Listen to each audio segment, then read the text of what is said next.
Hello, everyone. Welcome to the Richest Men in Town podcast. I'm Mike Freeman, and along with my good friend and co-host Tyler Gould, we're excited to welcome you to our little podcast project.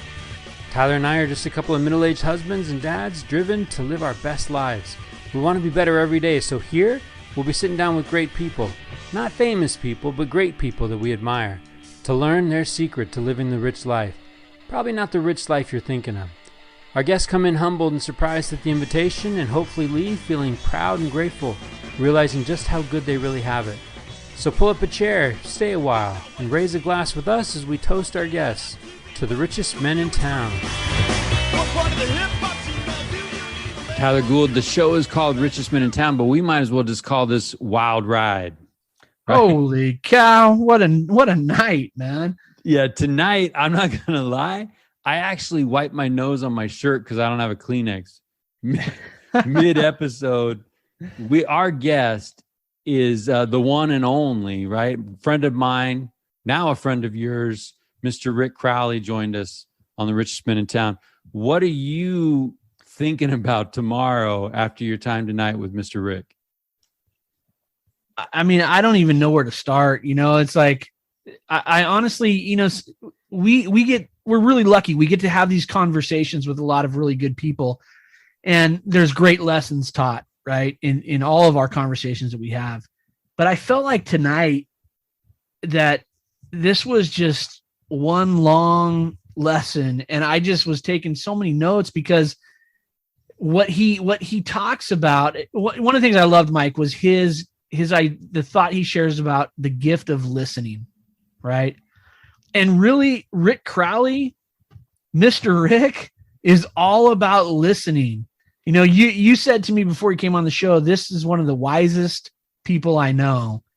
And I think he shared the secret tonight, right? It's listening. Yeah. And he gave us some insights after years of listening to people of how to live a rich life.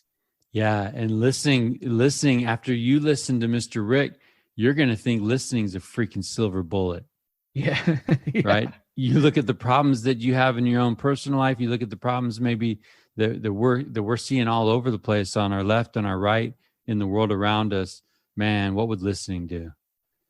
What would listening do to kids? You know, Mr. Rick pours his heart and soul into people. He shares this purpose of like, where there's a need and I have a gift to step in and help with that need and provide a solution. That's the space that's what I do. Yeah. And I can be an avenue of healing. That's what I do.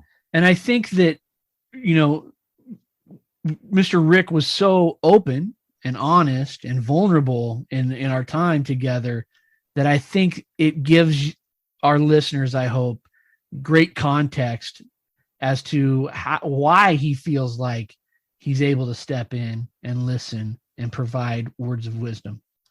Yeah, because so many times we struggle because we're not there, right? We struggle with empathy because maybe I can't relate. Trust me, Mr. Rick, he can relate. He can walk with people. And what I love, and I hope our listeners get out of this, I hope his questions hit our listeners as hard as they hit us as we're hanging out with him. Yeah. And he talks about, it's a twofold, right? We listen and we ask the right questions. Yeah. Yeah. And one of his most powerful questions is just that, okay, now that you know, what's next? Yeah. Right? What's next? And yeah, life is messy and life is traumatic. But when we have those answers to some of the questions that we might be wondering about who we are, what's our identity? Okay, those things that happened in the past, we're gonna revel in the present. Yeah, the past helps me revel in the present, and right. I loved it. I mean, I think that, you know, we talk a lot on this podcast about honoring the gift that we're given from the guests that give us their time, right? And one of the questions we always ask as we end this our shows is, what are we going to do with the information that we've received? And I think that whether we can relate 100% to where Mr. Rick is coming from or not, there is information there that I think is going to help. Maybe it doesn't help you directly, but it's going to help someone that's in your life. And I just would ask people the same question that Mr. Rick asked us tonight. When you hear him and you listen to him for the time that we had him, ask yourself, what's next? Because really, I think that there's a lot of things in here that we can take, we can apply, and we can see some real tangible results from putting into action what Mr. Rick said tonight. Yeah, no joke. And I'm thinking about last week, you shared a quote, right? And it ended with that line, reflect now upon your own performance. Yeah. And I think that that's still timely. Mr. Rick would say, do they see that in you? Yeah. There are people that want to be good that don't know how to be good. They haven't had good in their life. They haven't had an ounce of it. They haven't had a glimpse of it. Mr. Rick shares he found good on the TV because he hungered and he thirsted. Thirsted? That sounds right.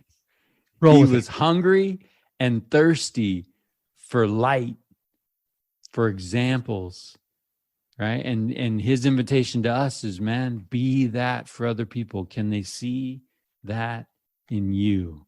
And if not, make a change. Tyler, this was sacred. This was special. To Mr. Rick, to his family, thank you so much, brother, for the way you showed up tonight. Let's do something with it, right? What's next? Now that we know he's going to drop some things, he's going to unlock some things in our lives. We're going to have some pullover moments with this episode where we just have to sit in it for a little bit, think about it for a little bit. If you hear Tyler Gould say, I'm speechless, we're in some rare territory. Well, let me say, Mike Freeman, I'm grateful to you for bringing Mr. Rick onto this program. This was a powerful night, and I'm excited for our listeners to have the opportunity to spend time with Mr. Rick. Yeah, and I'm going to go out and boldly declare to the universe, I was supposed to meet Mr. Rick for this. Amen, brother. So this is our gift to our listeners. Thanks for tuning in. Do something with the nuggets and the wisdom from the wisest guy I know, Mr. Rick Crowley, on this episode of The Richest Man in Town. Right? Accountability. Hat Creek. Oh, yeah. How'd this go? Smoked them, bro. Yeah, you pulling them out left and right? Smoked them. I love it. A dozen. None were harmed. All catch release. But between Abe and I, a dozen. We don't need to get into who caught what. We don't need to get into that. Did your son No, come on. Right? Did your son catch any? It's an 8.4. Okay. Maybe 7.5. So it was a good day though, right? I mean, that was the whole thing. He let it off. He got us started. I love that. He got us started. And then there's just nothing more. There's nothing better than the hope that comes with success. You know what I mean? Like results. You get some results and all of a sudden he's like, maybe dad knows what he's talking about. Because before it was always like theoretical. Theoretically, there's fish here, son. Yes.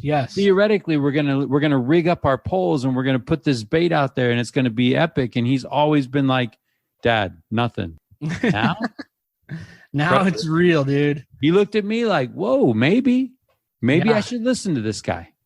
Yeah, that is fantastic news. Yeah. So also, it could have been better. I recently participated with some friends of ours in the Lake Reading Scramble. Oh, the old Lake Reading Scramble. This episode brought to you by Lake Reading Golf Course. Lake Reading Scramble. Let me just say, that's the only course that I've ever played where someone's picked my ball up and walked away out of the middle of my own fairway, and where I saw someone get hit right next to me in a tee box and go down like they were a shot buck running through the field. All bets are off at the Lake Reading Scramble, right? Yes, yeah. Lake Reading Scramble. You bring your $15. You bring some hacks around. You load up a team. They got a beer cart girl, right? Stuff gets nutty. You may be scrambling for your life at some point during this. Yeah. Hey, we go 4 under, almost in the money. I almost lose my amateur status. Oh, man. Yeah. We're scrambling. It's a best ball, scrambling, pars all around. It's like, dude, we need to be 4 under to be even in the consideration. It's like, well, guys, we got 4 holes left. Boom. Birdie. Yes. Goal, birdie for the last 3 holes. And 4th place. Oh, so winners 7 under, man. Somebody's cheating. Let's be real. Somebody's cheating. But yeah, but at Lake Reading, I think there's a couple holes where you could hit the green with a good throw from the, you know what I mean? The good. Now, don't hate on this. Don't hate on this, right? Good strong toss. No, look, it's San Diego has its own version of Lake Reading. It's called the National City Golf Course. And I could tell you stories about that one. Well, I've been through National City, and that's a place where you kind of don't want your car to break down.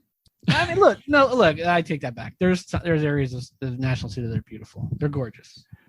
Correct. Spoken like a true real estate agent, right? Hey, can we talk about Olympics a little bit? I don't know where you're at with these Olympics, but I'm not sleeping, right? I'm up. I've not watched one event. What? Not one. Not one. No. Can I paint a picture of an event? Yeah, please. I'm ready. Okay. Man, I wish I had the details, right? Breaststroke. I believe it's a breaststroke. I believe it's 100-meter breaststroke. Okay. Let's go 200-meter breaststroke, maybe. We'll put the corrections in the show notes. Okay. Here's the bottom line. A girl named Lydia Jacoby comes out of nowhere.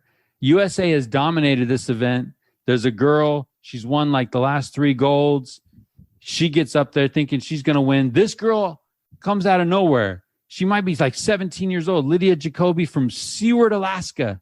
Oh, I read the story about this. I love it. Have you seen the video of the home crowd and the watch party? I have, yes. Yeah, I did watch the video of the watch party. And what coursed through your veins as you watched that?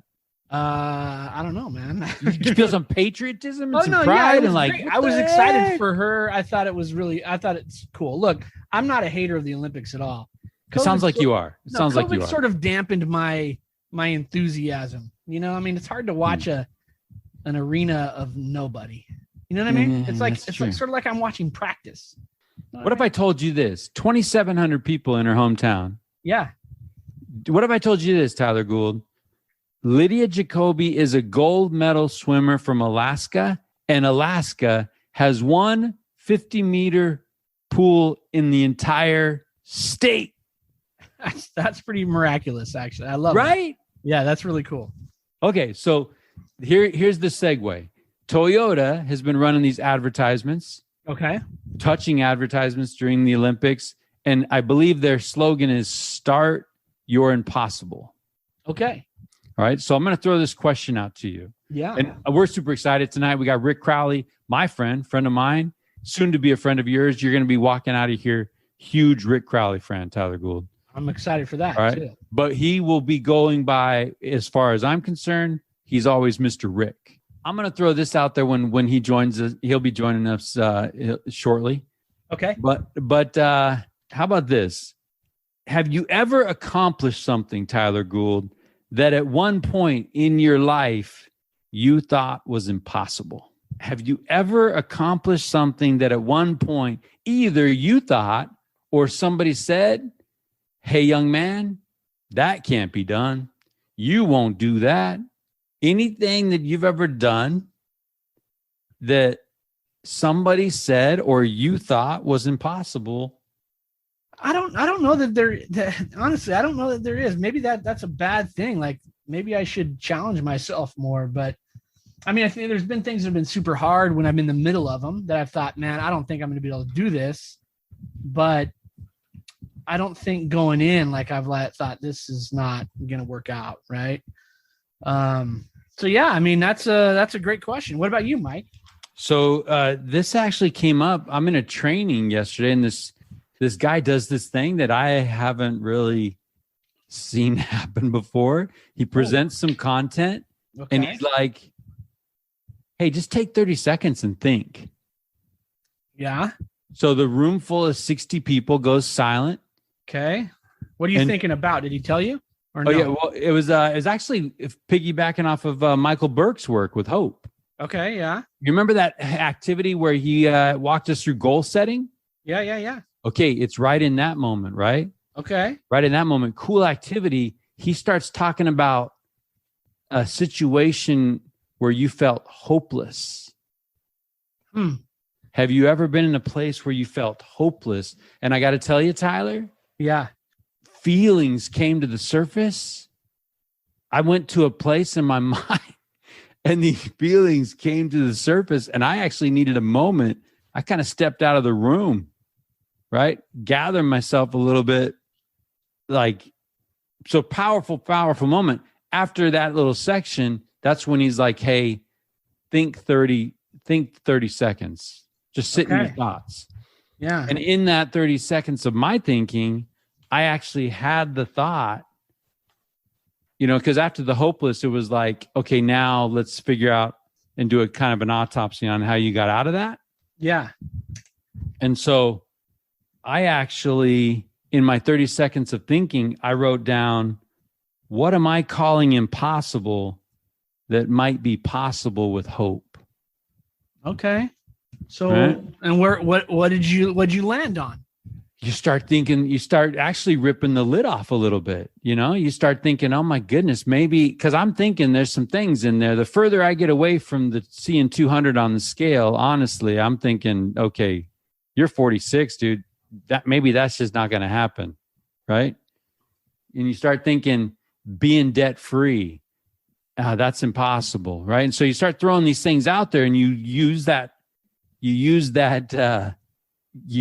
label impossible, and maybe we're a little too flippant with that label impossible. And maybe if you sprinkle in a little bit of hope and doing some of that work that Michael Burke's doing with communities and things, the impossible becomes possible. Like a swimmer in Alaska that only has one freaking 50-meter pool winning an Olympic gold.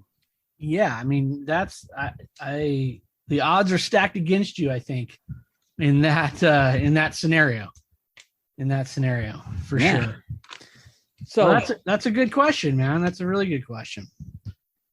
Well, let's get Mr. Rick's thoughts on this. Huh? Let's do it. All right. So I'm gonna let Rick Crowley in, and we'll see. Now I gotta tell you, Tyler. We usually get into like why I love a guy, right? Why I love a guest.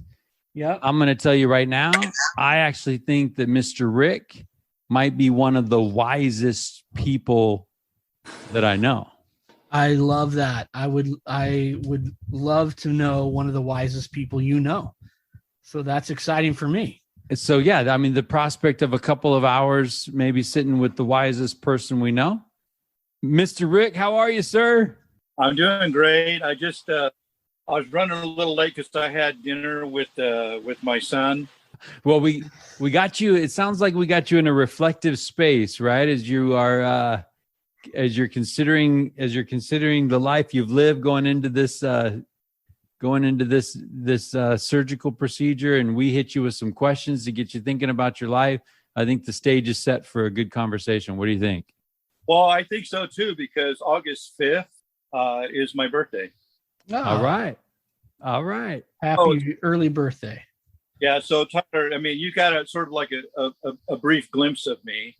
How old do you think I am? I'm guessing no older than 45, Mr. Rick. You look like a good solid 45. Okay, Mike, how old am I? I'm gonna go 51. You guys are so generous. I turned 65 on August 5th. Wow. 65. 65, man. That is awesome. And you talk about being reflective. Yeah, I do that every year around this time. And I have to honestly say that, this whole idea about the richest man in town, my life is abundant at this age right now. More abundant than it's ever been in my entire life. And so it's not a matter of just reflecting on the past. It's more like reveling in the present and looking forward to the future. And you talk about wisdom. Yeah, I've been there, done that. But a lot of what I've been through taught me how to be who I am now. Some people ask me, so Mr. Rick, would you anything like would you do anything differently? And I said, well, there are some things that I regret that I wish that I'd never done or it didn't happen. But then, it's kind of like what is it? I think Stephen Covey says that in one of the 7 Habits of Highly Effective People, it's one of those. Your life is one of those things that your experiences is what sharpens your soul. Because if you learn from those experiences, then you get sharper about what you need to do for yourself and how you need to be with other people or how you need to other people. So I think that I'm feeling pretty sharp right now. I love that. Hey, Mr. Rick, I'm curious, and if we can maybe spend a little bit of time talking about your birthday a little bit and that reflective state, because I talk to people and sometimes you'll talk to people that say, man, right, they're so caught up in what's happened in the past and hung up on things that happened or should have happened or didn't happen and can't move past that. I love what you said about reveling in the present. What puts you in that state of mind to be able to revel in the present and not keep your mind looking to the past and things that could have or should have been? Well, I think that, believe it or not, the past is helping me to revel in the present. And the reason why I say that is because, and I would say in the last 20 years, I have learned more about what happened for my birth story that I never known before. And so it wasn't until I was a grown adult that I found out what happened on the day that I was born and how I was conceived. My mother was 15 years old when she got pregnant. She was 16 when she had me. And on the day that I was born in the hospital, she had decided to give me up for adoption. And so when that happens, when you're born, they take you away and they put you in another room so that you don't bond with your mother. So I was isolated from her from like the get-go. And all day long, she said that there was a black nurse to her and trying to get her to see me before she made that decision. And so, at different times throughout the day, she would ask her and she kept saying no. No, she'd made up her mind she didn't want to. That's where she needed to be. She didn't want to have to go through that. And, at 16 years old, I can understand. But by the end of the day, she decided, she relented, she decided to see me. And then she decided that she couldn't give me up. So she chose to keep me. And, I thank my mother for that. I appreciate her making that decision because that was huge. But the rest of the story, I learned, a few years later after I learned that piece. And she told me that she used to babysit for a father and his wife who had 2 children. And the father was 27 years old and she was 15. And he took advantage of her. So I'm the product of a rape. And, again, I learned this when I was in I learned my birth story, how I was going to be given up for adoption when I was in my 30s. And in my 40s, when I visit my mom, I don't see her that often, but what she does, she gives me these little tidbits, these little pieces of the puzzle that help me understand who I am and how I came to be. And she doesn't give it to me all at once. She just every 5 years or so, she'll decide she wants to share something. So she shared, the adoption part, and then she shared, the rape part, and she shared something else recently too that I'll tell you a little bit later. But the thing is that, back in those times, the father, when he got somebody pregnant, he was supposed to man up and take care of her. Well, this guy lost his wife. He lost his children because of what he did. And then he manned up, I guess, to take care of my mother and me. And we lived with his mother, my grandmother, for a period of time. And after about 2 years of him taking care of us, he was a very angry man. He drank. He used to play guitar and sing in the bars. That's how he made his money. He was a woman chaser, you know, and it's kind of funny because I look at my life and there was a period of time when I didn't play music, but I was definitely a woman chaser, and it didn't matter to me whether they were married or not. So I was a bad man for a while. But anyway, one night he got drunk, and they had made an agreement that he wouldn't touch her and she wouldn't do anything with him. And he got drunk and got angry, and he did it again.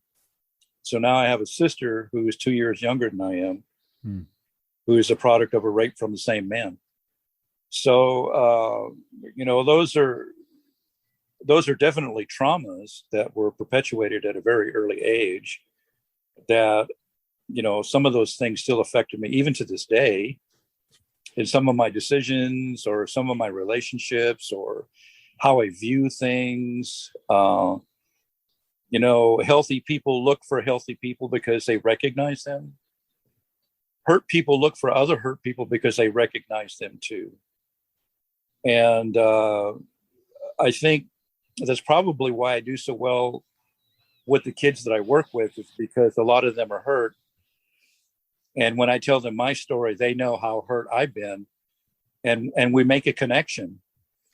And we have respect for each other because of the pain we share, even though it's not the same pain, but we understand it. And they're willing to tell me anything and everything about their life because they need to get it out. And I'm not afraid to be vulnerable enough to share with them what my story is. So, you know, there were different times that, you know, when I was like 4 years old, I remember going to court and seeing my biological father, who I thought was a deadbeat dad. I didn't know what the story was until I was an adult. I thought he just didn't want to have anything to do with this. But I was 4 years old and we're standing in court, and my biological father was getting a question asked by the judge. And the judge asked him a question, and I didn't know what the word meant, but I knew what his answer meant. The judge looked at him and says, "Do you want custody of your children?" And he looked at the judge and he looked at us, and then he said, "No." And I was like, whoa, man. So at 4 years old, I made a decision that I was going to be independent, that I was going to take care of me. I wasn't going to let nobody take care of me. At 4 years old. Yes, sir. At 4 years old, I made that decision. And you can ask my mother that, you know, ever since that time, I was clearly very independent and wouldn't let anybody do for me. And, you know, when we talk about, you know, if you think about ACEs, what happened before your 18th birthday and how it affects your relationships and your health as you get older. In my marriage this last time around, my wife sat me down a few months after we were married, and she asked me about all these things that I did for myself, you know, like clothes and laundry and cooking and that sort of stuff. And she said she was hurt by that because when she married me, those were the things that she felt like she wanted to do for me to help. And I wasn't letting her do that. So that 4-year-old boy was still making decisions about who was going to help and whether they could or not. So that was an interesting piece of the puzzle when I found out. And this last year, I went to visit her for Mother's Day. And she gave me another piece of the puzzle. She said that when I was little, they couldn't afford a crib. So they put me in this little cardboard box with blankets and stuff like that. And that when I sat in a box, and if I needed something, you know, like I needed to be fed or changed or just needed to be held, I would cry. And my father wouldn't let my mother come comfort me or change me or feed me. He told her to just let him be. So I would cry and cry and cry until I could cry no more. And how does that affect me now? In my relationships, if you want to be with me, that's great. And if you don't, that's fine too. If you want to leave, don't let the door hit in your ass on the way out, because I'm not going to chase after you. I'm not going to cry after you because I'm all cried out. Wow, that's powerful, Mr. Rick. And I'm curious how, you know, you talk a little bit about making that decision at 4 years old to be independent. How, in learning what you've learned from your mom over the past, you know, several years, as those tidbits come in, has that given context to some of the things that that you've dealt with, or how you've dealt with things, or has it been revelatory for you? I mean, opening new windows of ways that you view things, or what's been the process in sort of processing that new information as it's come in? Well, first off, it's kind of like a culture shock to your system when you hear something, when you hear a story about something that affects you or affected you, and it changes everything that you believed before. Yeah. About yourself. Yeah. Yeah. Yes. It's like about a new reality. Your whole identity. Yeah. About who you thought you were. Yeah. And who you thought the people were around you. And so you have to figure out, I mean, as men, we file stuff away. We have like all these file boxes behind us that we put stuff. And, and we put them in there wherever it is that we think to. And sometimes we look at them, sometimes we don't. Sometimes we forget they're there, or sometimes we know they're there and we just don't want to go look at them again. But that was one of those things I didn't have a box for. I didn't know what to do with it. So as an adult, I had to figure out what to do with it. I had to change my whole perspective. And I think that that's part of where, there's a paradigm shift in my thinking about who I was. And it didn't make excuses for how I behaved or what I was like before, but it certainly gave credence as to the why I was the way I was before. And that was huge, and as I got more pieces of the puzzle to take a look at, I now understand more and more of why I did what it is that I did, but I also understand what I need to do about it now. In dealing with trauma, historical trauma, PTSD, you don't know what you don't know, because in our time, people didn't talk about stuff. And so there were secrets that were kept. And we were told, well, wait till you're older, or you're too young to understand, or things like that would get in the way of knowing what the truth was, but you kind of knew something was wrong. And eventually you had to figure out what it was. So when we did find out what the truth was, it's pretty eye-opening.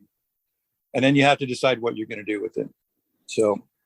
Well, I think that, Rick, Mr. Rick, I've been in places and I've seen you work your magic with kids, with youth that are struggling with that very thing, with that identity and who they are and what their story is.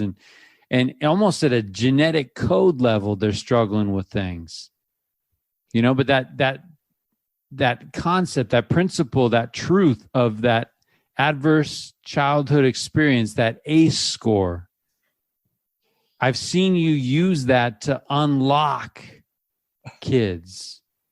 I remember I've been in rooms where, working with you and Carol Wirtz and Rajiv and Steven, and it's really kind of cool to just get you on the program because they've all been here and we've been like, we got to go get Mr. Rick, right? So it's cool that you're here with us. But I've been in the room where you've taught them, hey, that ACE score does not define you, right? Yes.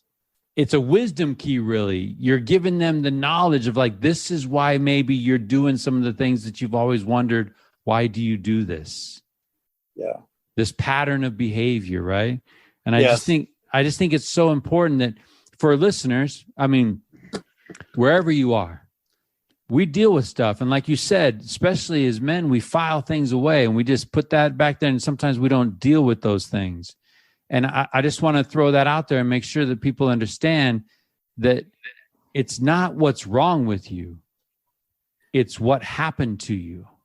Exactly. And when you understand that shift, you talked about that paradigm shift in your life, just by saying that out loud, it's not what's wrong with you. It's what happened to you. That kind of gives people a green light to, again, back to your question, what are you going to do about it? Now that you know, what are you going to do about it? And I think that's kind of the key about next steps, because our children, our young people, they're all about, they know what happened to them. They know when it happened to them. They know how it happened to them. And their question is always why. Okay. They're always looking for the why. But the problem is that the why, it can be important, but it doesn't satisfy what needs to happen next. All it does is just, people want to know, I say, so you find out what happened to you, and then you find out why. What are you going to do then? What are you going to do with that knowledge then? Sure, you're going to know it, you're going to feel it, and you're going to have a reason to be angry. You're going to have a reason to be upset. You're going to have a reason to be depressed. You're going to have a reason to be abusing substances. But, when you find out the why, you have to ask the next question. What's next? What do I do now? And that's the message that I'm trying to get to them, that, when they're in their depression or their anxiety or whatever it is that they're experiencing, I said, you know what? It's okay to feel that. And you experience it and you feel it all the way through. But here's the deal. You don't have to live there. You have a choice to move forward. And you just have to find a way to be able to do it. And if that means talking to somebody, if that means getting it out of you, if that means reaching out to somebody who you feel safe with, then do it. But you got to do something. Because if you don't do nothing, then you're going to keep hanging on to the stuff you've been hanging on to. I did a counseling session just before I got on here, or had dinner with my son. And this young girl, she's 26 years old, and she had a really terrible experience happen when she was 5 years old. And she's talked to me, she's talked to her therapist, but she can't tell the most important she needs to talk to about what happened to her, because she's afraid that she will damage that person's relationship. So she has two choices. Either she hangs on to the knowledge and it damages her for the rest of her life, and she continues to feel the pain, the anxiety, the depression from the secret that she's hanging on to, or she says something to get it out and she finds the freedom that she's looking for, but there's going to be collateral damage from that. So who do you hurt? Someone else or yourself? What's the price of freedom? And that's where she's stuck right now. Yeah. Mr. Rick, can we, before we, there's a lot of things I want to go down with that, with what you just said, but before we get down there, can you talk a little bit about, for our listeners, about what it is that you're doing and your line of work? I'd love to be able to share that with our listeners. And you mentioned that school's getting underway, and this is your busy time. Can you talk a little bit about what you're doing and what the services that you're providing? Yeah. I have my hands in a lot of things. Wherever there's a need, if I have the skills, the wisdom, the education, the knowledge to help fill that need with a solution or an avenue for people to heal or find help, then I'm going to provide that. If I have that knowledge, if I have that skill, if I have that gift to be able to help, then I'm going to be there. I'm kind of like how do I put this? I work with adults. I originally started doing tobacco cessation with adults. And the more that I worked with them, the more that I understood that, the addiction to tobacco was really just a symptom of something else that was going on down below. Because when I began to have conversations with them about why they smoked, there was a lot of stuff that happened to them.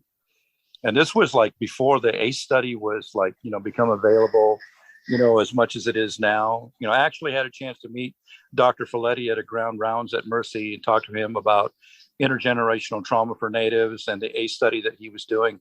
And we had a really good conversation, because there's two different versions of this for me. There's the ACE survey, and there's also what's called the Wellbriety movement that has to do with the healing forest. And that's the native version of understanding what happened to us in our intergenerational trauma or historical trauma.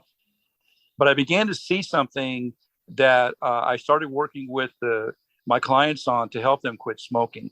that if they took care of the stuff down below, if they took care of the reasons why they smoked, it would be easier for them to quit. And they were able to. And I designed a program, with challenges to teach them how to quit on their own, without me there. I just gave them the information and monitored their progress, and they checked in with me, and they were able to quit. I've got guys who've been quit for 10 years, 6 years, 8 years. One person I had that quit, all it took was just one session. And that was only because of the exercise we did. I had her put a straw in her mouth and breathe through it and hold her nose. And I said, that's where you're headed if you're going to keep smoking. That's called emphysema and bronchitis and all this sort of stuff. And she never came back. And I finally saw her, and I go, what happened to you? And she goes, you know what? That one thing made me quit. And I was like, far out, and she's been quit ever since then. So I really started out working with, people, adults with tobacco cessation. I have a degree in early childhood education. I work for Redding Rancheria Head Start program, and was a father engagement, the parent engagement person, literacy person. I wore a lot of hats, but I kind of got my chops, working with children and adults there. And then eventually I left because I grew out of my job. People were wanting me to do other things. And so then I became an independent contractor. And that's when I really kind of expanded into other areas. And the areas that I predominantly work in now, particularly with high school youth, is a program called Project X, which deals with tobacco, drugs, alcohol. It's what started out as a prevention class for those things turned into I call a behavior modification class. And that's kind of what I do with most of the high schools around here is behavior modification. That's kind of like my title. That's great. That's great. I designed another program for elementary kids to be able to self-identify where they make mistakes in their decision-making process when they get in trouble. It's called Mr. Rick's ABCs. And A is for attitude, it's what you think and feel. B is for behavior, what you say and do. C is for character, it's your reputation, what you show to others. And the little S is for self-control. And in order to exercise self-control, you have to do things that are safe, fair, and kind. I have been teaching this particular concept to fourth and fifth graders at Juniper. I did fourth, fifth, and sixth graders at Happy Valley with good results, because the kids are able to understand that if they made a mistake, I asked them, so where do you think you messed up? And they say, well, my attitude. Okay, so what happened with your attitude? So they're able to tell a story, their story, about where they messed up, and everybody else listens. And so when I say, how somebody else, did you have a bad attitude, or what happened to you? What was your behavior like? And they come up to the front of the class and they talk about what their behavior was, where they messed up. And we talk about, okay, so what should you have done in order to make sure that doesn't happen? And they look at Mr. Rick's ABCs and they go like, self-control. I go, yeah, that's right. So, it's something simple. It's easy for them to remember. It gives them an opportunity to tell their own story about their own mistakes and finding their own solution, or identifying their own solution as to what they need to do next time so they don't repeat bad behavior. Tyler, that reminds me of, number one, Mr. Rick, I know you're working with elementary kids on that. I know some adults, myself included sometimes. Yeah. We need to learn some of those ABCs, but it reminds me, Tyler, of that conversation that we often find ourselves having with guests about getting it right. Yeah. Right. And it's not about being right, about getting it right, almost like a multiple step math problem. You can't just grind through and persevere and grit and all that. Sometimes you got to go back and find the mistake that you made and correct it to move forward. So many times in life, it's like, no, I'm just going to grind. In the end, 10 years from now, I'll be all right. And it's like, you know what? That's not a good strategy, right? Yeah. Because that stuff gets underground, and then time goes on. You're building a life, and there's some cracks in the foundation, and we all know what happens there. So, yeah. Hey, Mr. Rick, where can people that are listening connect with your work? Well, a lot has to do with, this last year, I redesigned my website. I worked with a young woman who used to work for First Five Shasta named Debbie Peel. She and I collaborated, and Rajiv helped out too. What I found out was that I had been doing this work for years, and it was by word of mouth. I mean, I don't have to go look for a job. People call me and say, "Hey, Mr. Rick, can you come to my school? Hey, Mr. Rick, can you come talk to this person? Hey, Mr. Rick, can you talk about this with these people? Can you talk to my teachers? Can you talk to my staff?" They come to me and say, "Hey, can you come to us and talk about what it is you do? Because what you do, you connect with children in ways that they have no idea." And I tell them, the key ingredient to talking to young people is listening. And because they're giving you clues all the time, you just got to pay attention to that. But my website, meetmrrick.com, it gives a lot of information about what I have my hands in, and you have contact information on how to get a hold of me. I have a blog which I need to update, but there's one section on there where you can just ask me a question. Cool. And then I'll give you the best answer I can, because that's really what I want to try to encourage people to do, is not just ask questions, but learn how to ask the right question. And we all know how difficult that might be. It's like when these young kids are saying like, "Why, Mr. Rick? Why, Mr. Rick? Why, Mr. Rick?" And I'm thinking like, well, when you find out your why, there's one more question you need to ask, and that's what's next. And so asking the right question, that's like the important thing. Mm-hmm. So the other night I was on the phone with you, and you were talking about a Nurturing Fathers project. And after I got off the phone, I was just dying to know what that work looks like. So can you talk a little bit about what Nurturing Fathers project looks like? Well, several years ago, I went through a training with Ron Perlman, who is the founder of the Nurturing Fathers program. And it's kind of like a national program that people go through.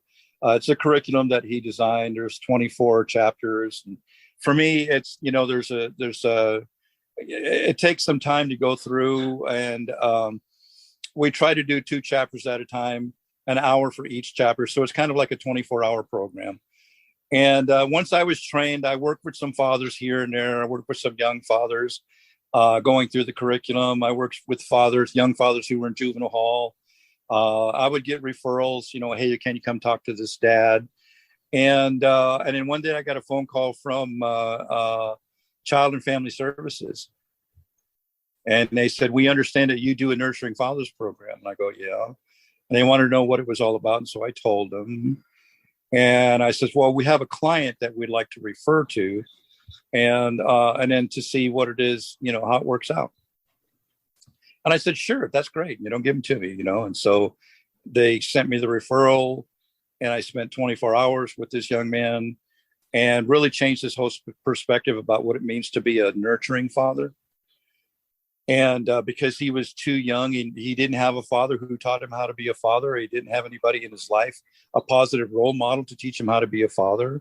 So a lot of the steps that you learn in this fathering program are just simple things about what it means to be a nurturing father, what steps it takes, and what it means to be a father within a family where you have to share responsibilities and teamwork and communication, discipline, all that sort of stuff. They learn a lot, but it's really just, them journaling answers to questions that are in the book, but we talk about it. We talk about their answers, and I point out different things to them. That's where my wisdom comes in being able to maybe explain something they don't understand or point something else that they don't understand. So once I did that client, then I just signed another 2-year contract with CFS to do all their nurturing father programs for their fathers who were trying to reunify with their children because they've been taken away. So, Mr. Rick, I hope you're not offended by this. I just want to point out the irony of your reality, right? What I'm talking to a person, you shared your birth story, right? Yeah. Like talk to me about the people that served as that role model for you? Where did you get it? Where did you learn about love? Right? I mean, you're a child in a cardboard box, and it sounds like you're being neglected, right? And I'm just thinking, you're 4 years old and you hear your birth father say that he doesn't want custody. Like, who fills that void, Mr. Rick? Can we go back a little bit and talk about that? Yeah, I think that, there have been, I don't know whether you want to call them angels or whether you want to call them, whatever it is that you want to call them, that there have been people in my life who have spent time with me to share something with me that I needed to know. And because I was hungry and thirsted for that, when I saw it, I latched onto it. And I thought, you know what, this is something I need to hang on to because I may need to use it later on. So a lot of stuff I accumulated over time with different people, uncles, friends, fathers of my friends, different people like that. Believe it or not, I learned a lot from watching television. It's going to seem kind of strange. No, let's go there. What are you talking about? Well, there are role models. I'm a child of the 60s and the 70s. There were some role models that were great. Okay. But I'm not talking about the Brady Bunch or stuff like that. What I'm talking about is that the movie To Kill a Mockingbird really impressed upon me what kind of father that I really wanted to be, even though I'm not. But, I think I got a piece of it. There's a point when Atticus had just finished defending that man, and he's packing up his stuff on his desk. And everybody downstairs, where all the white people were, they left. But all the people of color are sitting up on the upper level. And his kids are up there too. Yeah. And then when Atticus turns around, he starts walking down the aisle to get to the door to get out. Everybody on the upper level stands up. And the kids are still sitting down. And the one man looks down at the kids. He says, stand up. He says, your father's walking. Tears me up every time I think about that, because he's a man, but he's a father. And somebody was teaching his children how to respect his father. And I thought that, wow, to be that kind of father, but also to be that man to remind his children to respect his father. So, as time goes by, I remember stuff like that because it has such a huge impact on me. Because remember, I'm hungering and I'm thirsting for, that father figure. Who is that? What does that person look like?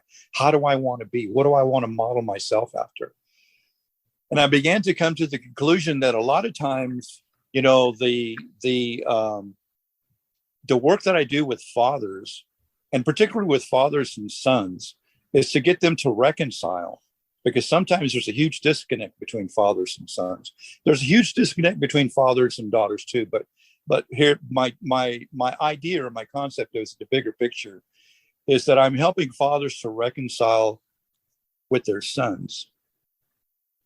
But I'm also helping fathers in some way or form to reconcile with their father, not just their earthly father, but their heavenly father. So the depth with which I do it, the reason why, is much bigger than just working with fathers who need to reunify with their children. It's a healing process. It's a reconciliation. And that's really important to me.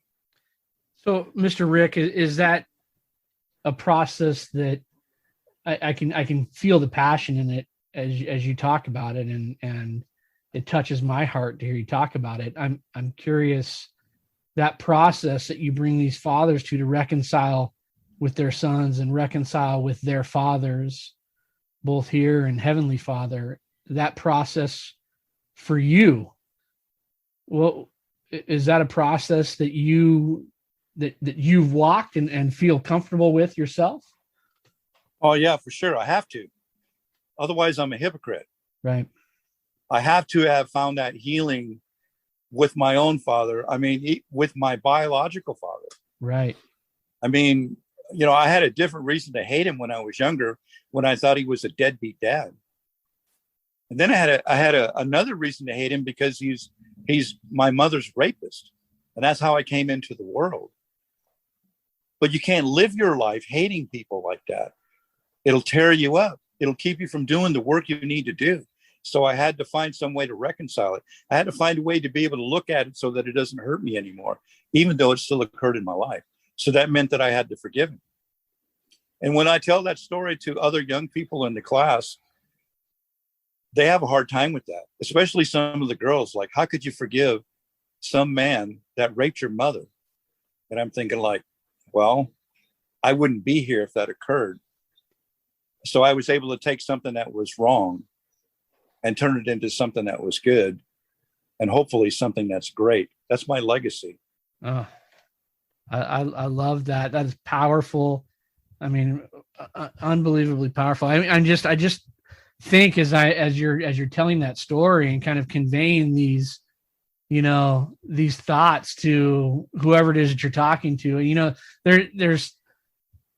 I think we could all go back and find things that have happened to us in our lives where we say, well, that was wrong, and I'm justified in my feelings of that being wrong, and I don't think I can move past it. And quite frankly, I'm justified in not moving past it.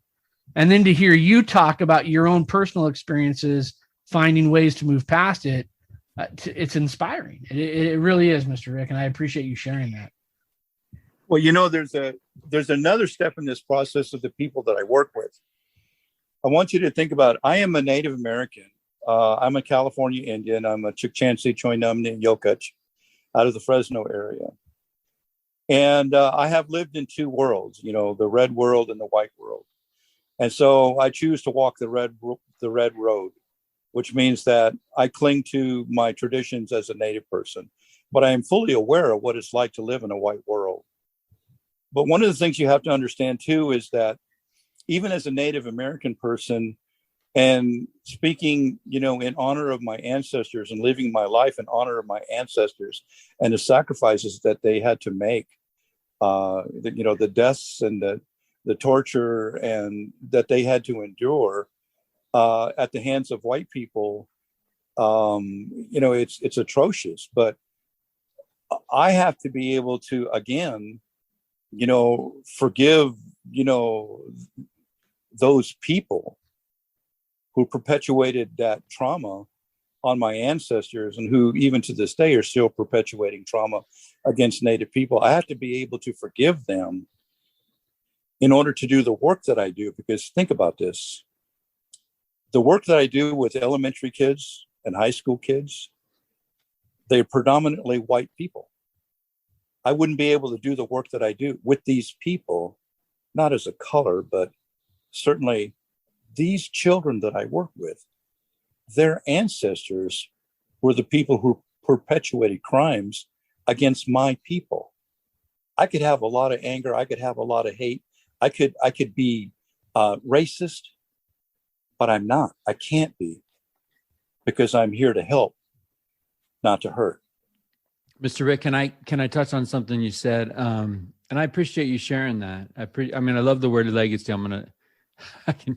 We can talk I mean, Tyler and I love that concept and that idea. I love heritage. And I think those two go together, right? Because you're standing on the shoulders of your ancestors. You're benefiting, and you're standing on the shoulders of their legacy, and their bravery and their courage. But you said, you know, talking about that, holding that hate in will tear you up. And then you said it'll keep you from doing the work that you're supposed to do. Can you let Tyler and I and our listeners in on how you discovered that purpose that you have? You were bold. You were clear when you said, hey, this is the work I do, right? Where there's a need, I come in with a solution. If I've got the gift and I can provide an avenue for healing, then I'm going to be there. Where did you come to that realization that that's the work you're here to do?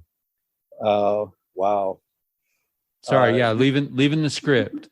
Well, if you think it was heavy earlier, it's going to get heavier now. So a big reason why I do the work that I do right now is because of a failed suicide attempt. I was going through a divorce. My daughter called me when she was 15 years old and told me she was pregnant. And I was the one she reached out to because she couldn't tell her mother because she knew her mother would lose it. And I knew her mother would lose it and she would blame me for it because that's what we were going through at the time. Sure enough, so when I called her mother and told her what had happened, she blamed me for not being there because, I wasn't. So, but I was there for my daughter. I have been there for my daughter ever since. And we have a very good relationship. And she's gone through some really terrible stuff that I never anticipated that she would have to endure. You never want your child to go through, but life happens. But during that time, I had chose a date that I was going to end my life, and I chose a way that I was going to do it. And it was a couple of weeks before it was supposed to happen. And as the time got closer and closer, I can honestly say that when you make a decision like that, and you get closer and closer because you're going to do it, there's a clarity that occurs that you have never experienced before in your life. You see things in such a way that you begin to really understand what's going on. And the night before it was supposed to happen, I had a dream or a vision, and I was down in the bottom of this hole and couldn't get out, and it was dark and I could see the light up above. And then I saw this hand reach down to help me out, and I'm thinking like, okay, so I have a choice to make. I can either stay in that hole or I can reach up and take that hand and be taken out of the darkness and out of the hole. And I was really hesitant about it because I had made up my mind. But then, I hear this voice, it's going to sound really strange, but I hear this voice that says, all you have to do is reach up and take my hand and I'll pull you out. I'm like, okay. I says, before I pull you out though, you need to do something for me. And I'm like, okay. He said, I'm going to give you something. I'm going to give you two things. The first thing is going to be the worst thing you've ever experienced in your life. The second thing is going to be your joy. It's going to be your reward. I said, okay. And the first thing was, he goes, I'm going to show you what you have done to everyone you have ever known and the pain that you caused them. And I didn't say anything. And in that moment that he finished saying that, I felt every pain I ever caused anyone. And it broke my heart. It broke my heart. And it broke my heart for people. I understood what I had done, and I had to do something to make it right. So he said, here's the second thing. Here's how you can release yourself from that pain. He says, I'm going to bring people into your life, and they're going to need to hear what you have to say. You're going to need to be prepared. You're going to need to be able to speak from your heart. You need to be able to speak from the truth and share what you need to share. I'm going to give you the words. Don't worry about what you need to say. And don't worry about who comes across your path, because I will bring them to you. I said, but that's the deal. Are you willing to accept it? So again, I had to choose to either stay in that darkness, in that hole, or reach up and grab that hand and have him pull me out. So here I am. I made the choice, and I've been doing it ever since. So this isn't just a job. It isn't just something that I do. And in some cases, it's not really just my gift. I was chosen to do what I do. And I can't back down from it because I made a deal. I said I would. And I'm still doing it every day now. Does that answer your question? Come on, man. Come on. I got to compose myself, Mr. Rick. Does that answer that might be the best answer we've heard, and we've been doing this a bit, Mr. Rick. Let me just say how honored I am that you shared that with us. You know, I don't know how it happens, but we we get people together and we start talking and we start probing a little bit in people's lives, and we get deep fast. And I appreciate how vulnerable you must feel to be able to share that. But you know what? It explains everything I know about you, Mr. Rick. Right? And it explains everything that you're about. It explains all the good you do in our community. It explains everything that I've ever heard people say about you. And it's at the core of what we're about, right? We pattern this Richest Men in Town podcast after that character, George Bailey. And George Bailey's at the end of his rope, and he's on a bridge, and he's about to end things, and he has an opportunity to see things from a different perspective. And I can see the parallels in your story. And I love that phrase you said, right? That's the deal. And from that point forward, that's what I've done, because I made a deal. And I love that. I think I've made a deal. I had some questions in my life, and I went and I needed answers. And the deal was, when the answers come, I would dedicate my life to it. And here we are, right? Here we are. Tyler, what do you think, man, as you listen to our good friend? I told you, right? I told you, the wisest man I know. No doubt about it. And now we know a little bit about why. I'm a little speechless after listening to that. What I think, Mike, is that I want everyone to hear Mr. Rick talk about that experience.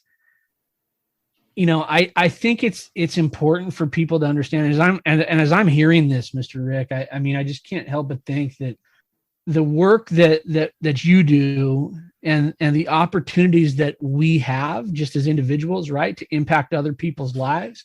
You know, sometimes there's this need maybe to project or a persona or have a facade that we build that says, hey, we've got it put together, and I've got it put together, so therefore I can help you get it put together. And honestly, I think the opposite is true, right? When we're vulnerable and we're open to things that we've been through and struggled with, maybe not the details, right? But we can say, hey, I've been in some places and dealt with some things.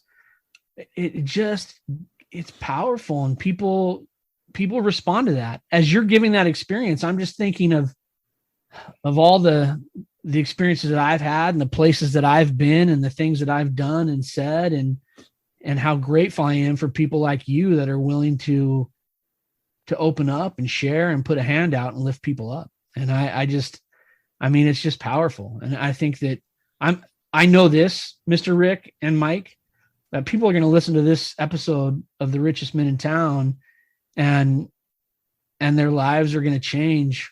I don't know how, but in a way that they're going to be prompted to make some changes in their life. And you can't help but listen to what you said, Mr. Rick, and not have that thought enter your mind. And I think this is all part of it, right? I'm thinking that I was supposed to meet Mr. Rick to do some of the work that we did, but maybe I was supposed to meet Mr. Rick, and then a couple of years later, I was going to put together a little something, and I was going to shove a microphone in Mr. Rick's face so he could talk to the world. Because honestly, Mr. Rick, you just gave us a freaking pullover moment.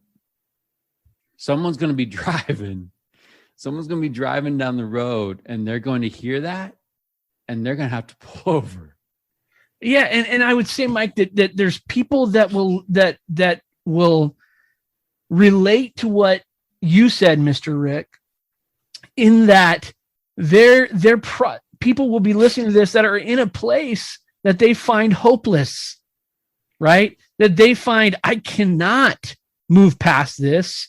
Everything is irreparably damaged and I can't, there's no way forward. And to hear what you said, Mr. Rick, and where you were, and to have that hope reinserted in your life, I think there's a lot of people that need to hear that, myself included, right? We need to hear that. Yeah. We need to hear that. Well, and I think that story starts with that revelation of pain he caused people. Yeah. Oh man. And I think to be in that spot, but it really goes down to what Mr. Rick was teaching, right? So you come to this realization, cool, what's next? Yeah. What are you going to do? So as our listeners are engaged and they're listening to Mr. Rick, I know that hit a blender on some people and it stirred some things up. The question is, what's next? Right? What are we going to do? Like, what's that next step? And, we use the word listen, Mr. Rick. You were talking a little bit about the secret to working with kids is listening. I can tell you right now, in this world, it doesn't seem like anybody's listening to one another. Right? What advice do you have for us that we might be able to listen to other people so that we can learn? Wow. Here you put me on the spot here. I would have to say, and this is what I tell people that I work with, is that everything that you need to know about what you need to do is already in you. There is a spirit in you that wants to heal. There is a spirit in you that wants to be free. And I tell this to those that I'm working with. But if you have not found it yourself, you can't give it to someone. I always tell people that a gift is not a gift until you give it away. So my gift is to listen. My gift is to help. My gift is to be empathetic and to understand and to ask the right questions. But you need to turn that around. And you need to understand, what is my gift? What question do I need to ask myself? What is the right question for me that's going to help me understand how I can listen better, how I can be more empathetic, how I can serve and not be served? And I think that that's probably the best advice that I could give. If you're going to give something away, it has to be worthy of giving. Because if not, then it's nothing and it has no value. Rick, Mr. Rick, we talk a lot on this podcast about hope. I'm curious, when we talk about being a place that we're hopeless, right? That we're without hope. What do you say to someone who finds himself in that place and doesn't think they can continue on? They've thought it out, right? They have a plan of how to end it and when to end it. And what would you say to that person? Actually, I've had to have that conversation with several people at different times. There was an opportunity where I was called to go into juvenile hall to talk to a young man that I had been working with for a couple of years. And nobody was making any headway with him. He had definitely made up a mind that he was going to hurt himself, and nobody can talk him out of it. And so they called me and wanted me to come down. And granted, see, I'm not a staff worker there. I'm not a PO. I'm not a guard. I'm not any of that sort of stuff. I'm just a community person. I've been volunteering to go there for over 10 years, but because of COVID, it's been kind of difficult to get in there. But when I went into the isolation area where they kept this young man, there were a couple of guards that were standing there, and he was in an area where It's kind of like a concrete wall. And he had on like this suit that kind of made him look like a ninja. But it was a suit that he needed to wear in order to keep him from harming himself. He was sitting on the floor and he had some books scattered around him and that he had been reading.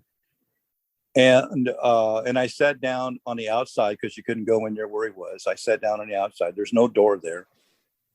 And I just sat down and talked to him for a little bit. And I listened to what it is that he had to say about how he didn't think that he mattered. He didn't think that anybody cared. He didn't think that, you know, anything was ever going to change. He was hopeless. And I listened and, you know, I sat and I cried with him because he cried. And I kept telling him, I understand. I said, but I want you to think about something. I want you to think about this real hard. You've been through a lot. You've seen a lot. You heard a lot. I said, but you have a story. Up to this point right now, you have one hell of a story. And I can guarantee you right now that if you take your life, if you do something to check out, you're going to rob somebody of something that they need later on. You're going to take that away from them. Who knows that once you get past this, that somebody's going to come into your life and you're going to recognize them and they're going to recognize you, because remember, hurt people look for other hurt people because we see each other's pain. And you're going to be able to share your story about how you got to the end of your rope, but you made it through because you chose a different path. And that person is going to need to hear that story, but that person will never hear that story if you're not there to tell it. So you need to stick around because you got a story to tell. And there are people in the future who are going to need to hear it. And it's up to you. You decide what you're going to do. And he chose a good path. He chose a good way. That's powerful. And I love that idea of, you know, we can embrace where we've been and use those things that have caused us some pain and some hurt to help other people get where they need to be. I love that. Think about that though, Tyler. Think about what you just said and think about what Mr. Rick just taught, right? We use the thing that hurt us. Yeah. We actually use the weakness as a strength to be of service and help other people. I love that. I love that. Hey, Mr. Rick. Amen to that. What gives you hope these days? I would have to say doing the work. I'm 65 years old. There's no native word for retirement. As a matter of fact, as we get older, we become more significant, more important within our community because we're elders. I love that. So as I continue to do the work, there is hope because I'm able to offer hope, not just from me, but from, you know, a power that's greater than myself or anybody. And the Creator gave me a gift. He gave me an opportunity. He gave me a chance. And I have to fulfill that destiny till the day I die. You know, Tyler, we talk a lot about remembering. And Mr. Rick, you took us to that place. You took us to that low place in your life where that hand was reached out to you in that dream and everything changed. You're a long ways away from that moment, from that low point in your life. How do you keep those core beliefs? How do you keep that faith today when it seems like intentionally our faith is attacked at every angle? How do you keep it?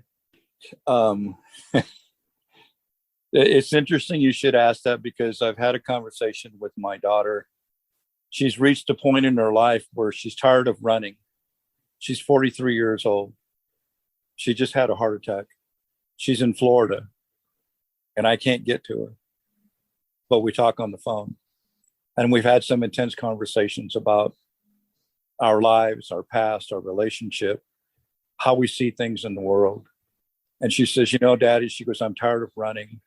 I'm tired of running away from things. I'm tired of running from this to that.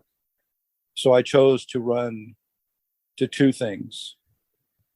I said, oh, yeah, what's that? She goes, number one, I'm going to run to God. And number two, I'm going to run to my Father. So it's not just a reconciliation between fathers and sons. It's a reconciliation between fathers and daughters too. She's a daddy's girl, and she always will be. And I appreciate that God chose us to be together, that God chose me to be her father no matter what we've been through, and that he chose her to be my daughter no matter what she's done in her life. I forgive her, I love her, and I will always be there for her.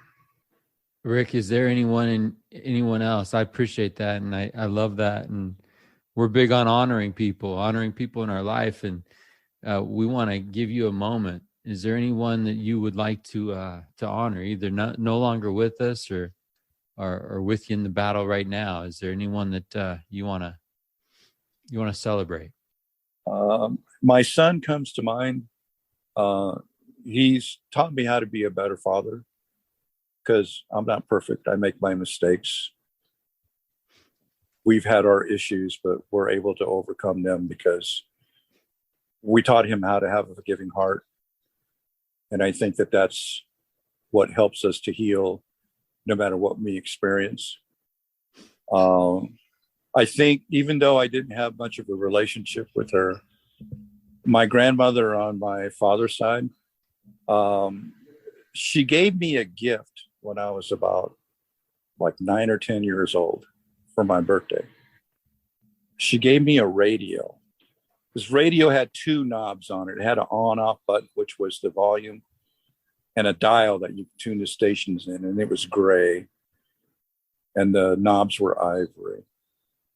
She gave me a best friend. It wasn't just the radio. It was the music that came through the radio.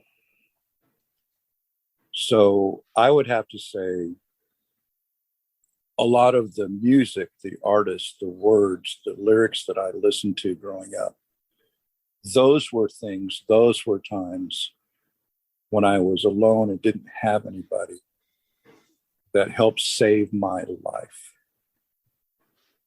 So it's not just a person.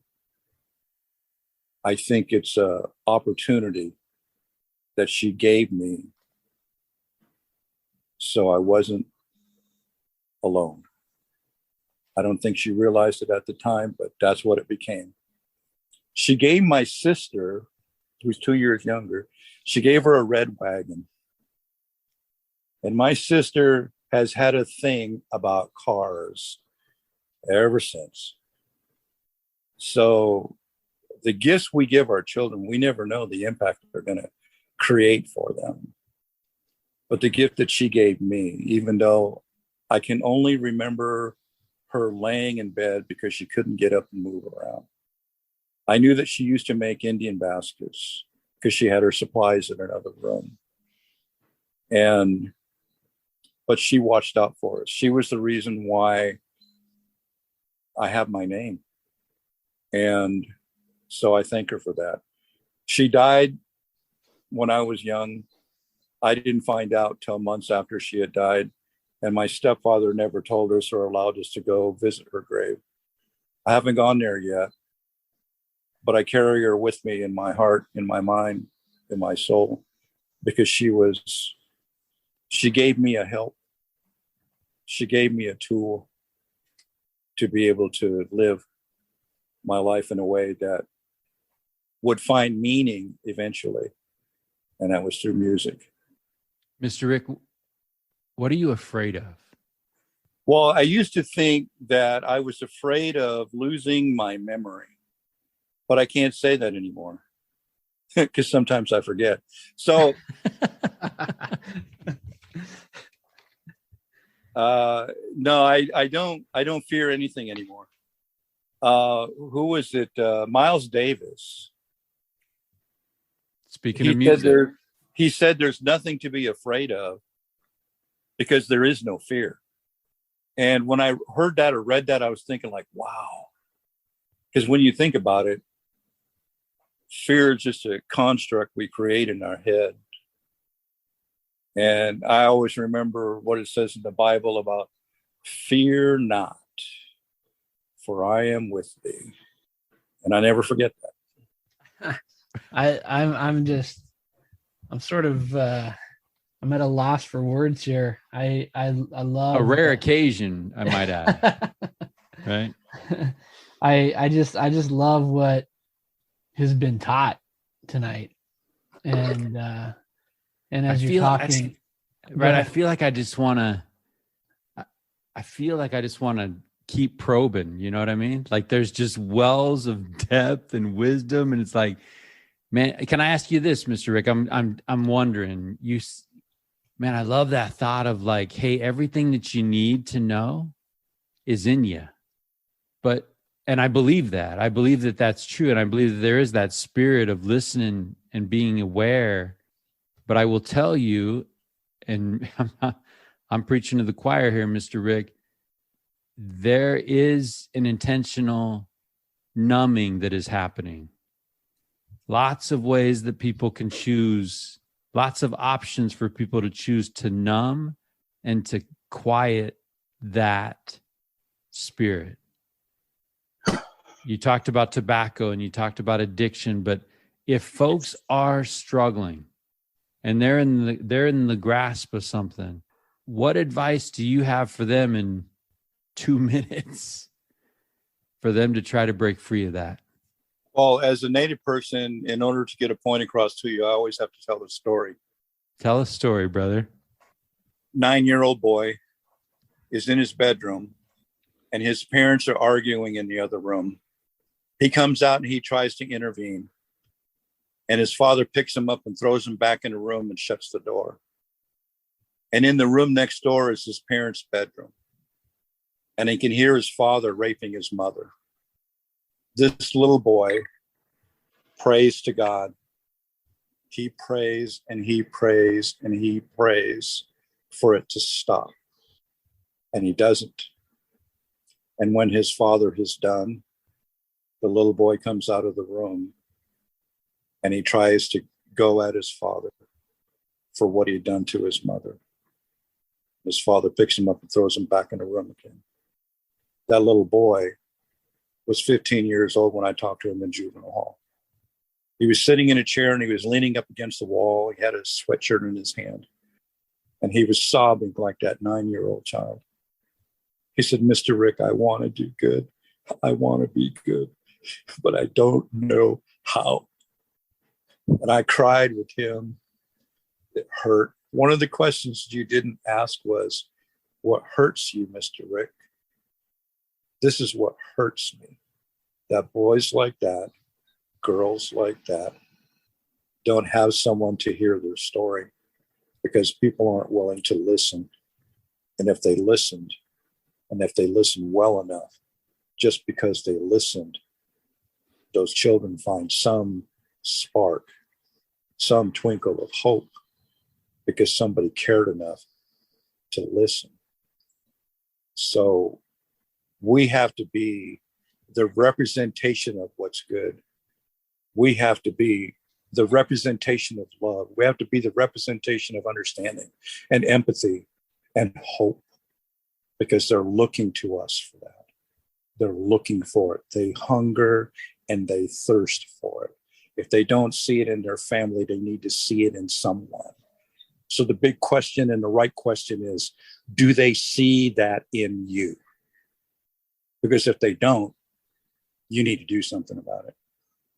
Because what are they going to do next if they don't see it, if they don't feel it, if they don't know it?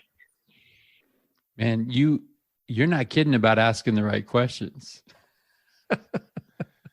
The name of the podcast is Richest Men in Town, and we ask the same one. We ask at least one question is the same question we ask every week, right? And we're going to ask you this question. And Mike, as we lead up to this question, I mean, I don't know what's going through your mind, but I'm thinking, man, this has been littered, this podcast tonight, with just examples of of richness. And you said in the very beginning, Mr. Rick, I live in abundance, and boy, you weren't kidding. And I think, but you know what that is, Tyler? That's the harvest. That it is. And, right? and I when think you spend that, 60 years sowing, you're going to reap goodness now. Right. Come and on. I think more people need to experience that, right? I mean, experience that. I mean, this is, I'm excited for people to hear your words, Mr. Rick, through this venue, because I think it's a message that is needed. It's needed. And your timing in this podcast, I think is critical. You want to talk about timing really quick, Tyler? Yeah. Totally unrelated. In my new position, I'm now overseeing juvenile hall.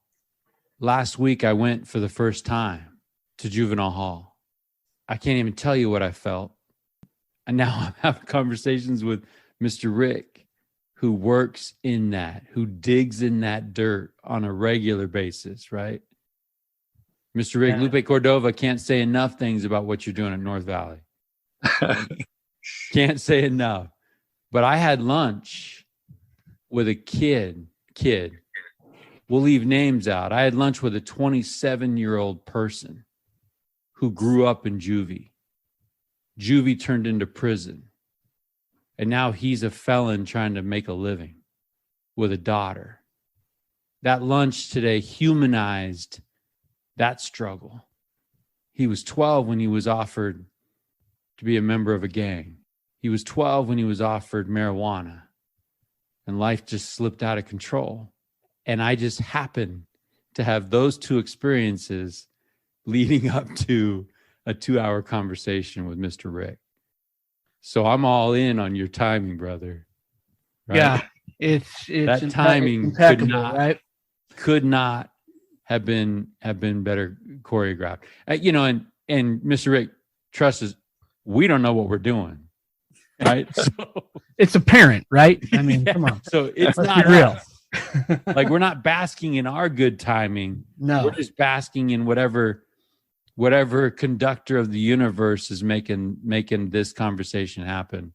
And I'm with Tyler. We're gonna move heaven and earth to get your words into ears.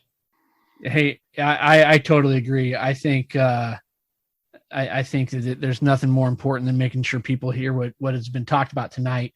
But I've got to ask you, Mr. Rick, because here we are, right? We've spent some time together.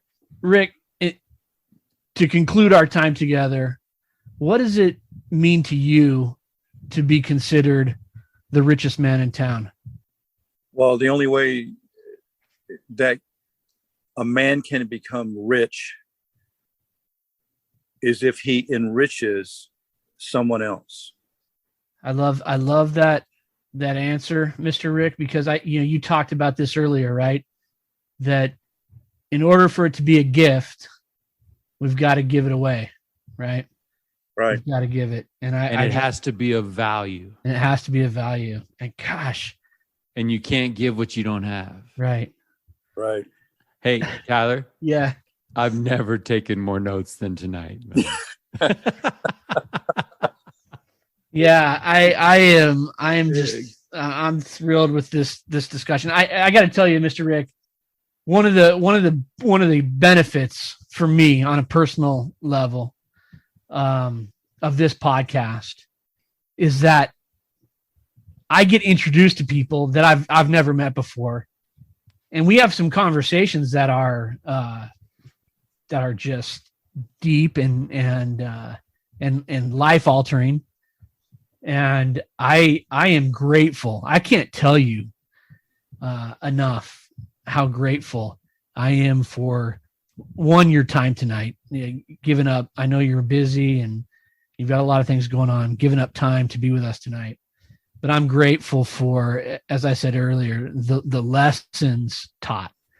I echo what Mike said, and I've got pages of notes here that I've taken down, and there have been lessons taught that have impacted my life tonight, and I know it'll do the same for others. So I I express my gratitude, Mr. Rick. I'm grateful for you. I'm grateful for who you are, and I'm grateful for what you're doing. Thank you. And I repeat that. You know I love you, Mr. Rick. And I just got to tell you, Tyler, if you're in a space with this guy, here's how this works, right? There's blabbers like me, and then there's wise guys, not like mafia wise guys, but like Mr. Rick sits back, chills, reads everything, reads people, listens, right? Everything going on around him. And then it's almost like those old E.F. Hutton commercials, man. I just dated some. Man, you're all over the place. Right. Yeah. But it's like everyone's talking, and no one's going anywhere. And then Mr. Rick just kind of does a little finger and he's like, boom. And he asks the question. Yeah. And the question unlocks, right? It unlocks things. Conversations happen. And he heals people. People trust Mr. Rick. And in that trusting space, he works his gift, man. He does that work that only he can do. So, Mr. Rick, man, we love you. You keep going, right? You keep going. We'll give you 5 days of recovery. That's fine. That school year starts, man. Those kids, they need you more than ever. Those adults need you more than ever. I knew when I reached out to you with this invitation, I knew you would crush it. But Mr. Rick, I had no idea the sacred ground we would cover. I had no idea. I should have, right? I should have had an understanding. That wisdom doesn't come in a Cracker Jack box. That journey to get the answers and to get those things that you hold as truths, that's a thorny path. But I'm glad that you're telling your story. Amen. I'm glad you made that deal. I'm glad you took that hand. I'm glad you're there.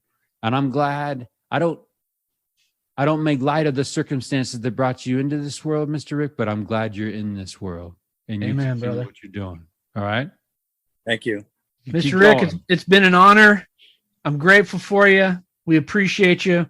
And thanks for being on The Richest Men in Town with us tonight.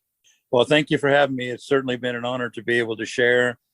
Remember, this is what it's like when you give somebody an opportunity to give voice to who they are. And there are young people in this world who need that same opportunity. Amen. I hear you. All right. I'm going to do something with that. I'm going to do something with that little nugget you just dropped on your way out, Mr. Rick. Thank you. Thank you. Have a good night. Thank you very much. Talk to you later. All right. Bye-bye.